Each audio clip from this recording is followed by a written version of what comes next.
इसी में प्रभु ने जब क्लीम काम बीज बजाया, क्लीम से काम का, प्रेम का संचार होता है। क्लीम प्रेम बीज है।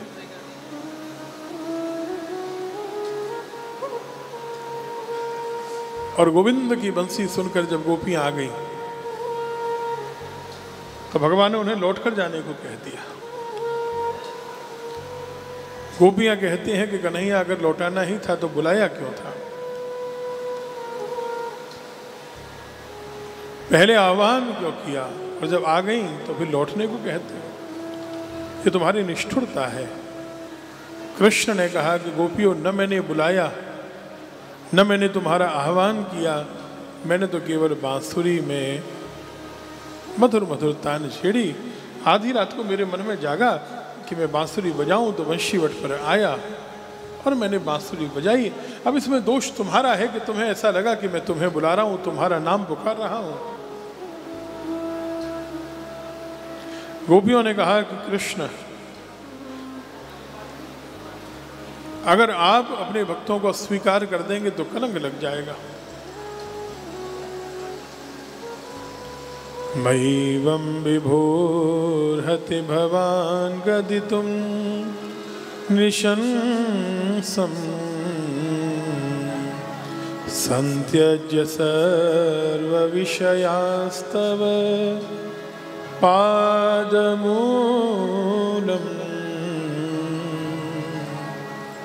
गोपियों ने बड़ी अच्छी बात कही है। भक्ति को पाकर वो व्यक्ति भटक सकता है जिसने ठाकुर जी को पकड़ा हो, लेकिन वो व्यक्ति कभी नहीं भटक सकता जिसने ठाकुर जी के चरणों को पकड़ा हो। मूल तो पाद मूल है, पाद है, चरण है।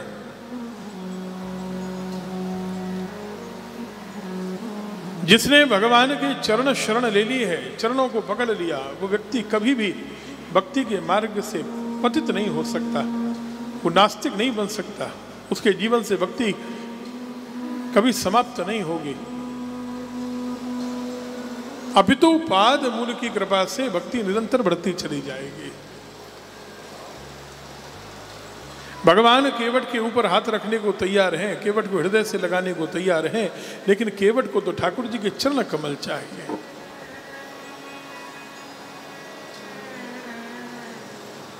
जहां जहां उपासना होती है तो भगवंत हो या संत, उनकी चरण पादुकाओं की ही सेवा होती है।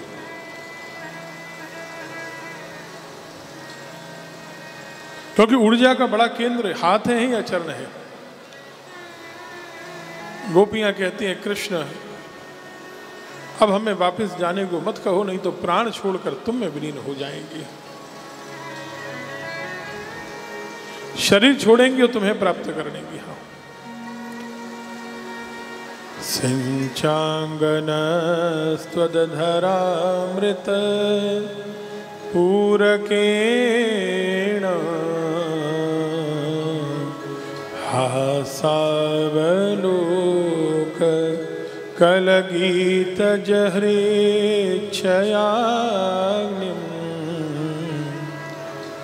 नोचेद्वयं विरहजाग्न्युपयुक्त देहा ध्यानेन याम पदयो पदवीं सखेते।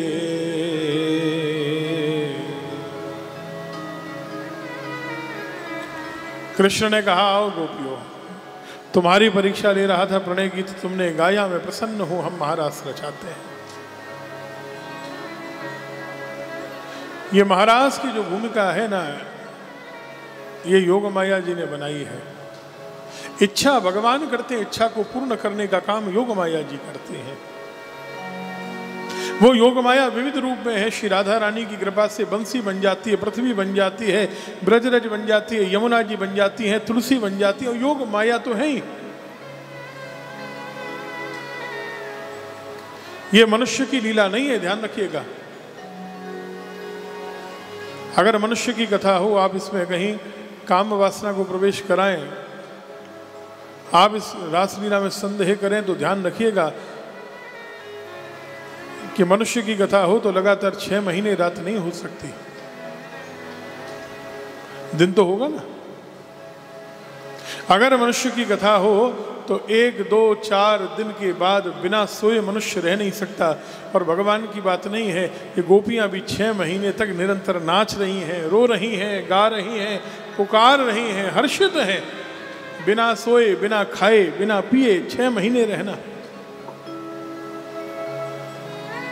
ध्रुव जी ने जब तपस्या की तब कहते हैं कि बिना भोजन और जल की तपस्या की, तो गोपियों ने तो 18,000 गोपियों ने 6 महीने बिना जल के ही तो तपस्या की है। कहां कौन सी जल की बूंद का पान किया इन्होंने। साधना का वो सर्वोच्च स्तर है गोपी।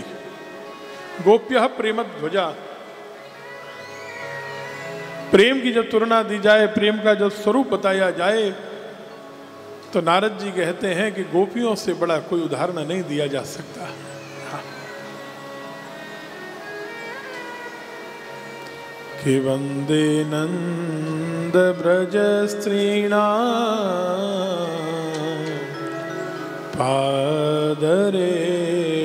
पादरेणुमभीक्ष्णश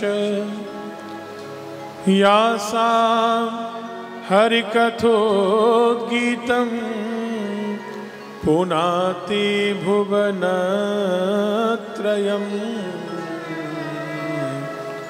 पुनाति भुवनत्रयम्। इन गोपियों की चरण रज जो है ना, ये त्रिलोकी को पवित्र कर रही है। इतनी महिमा गाई है उद्धव जैसे ज्ञानियों ने।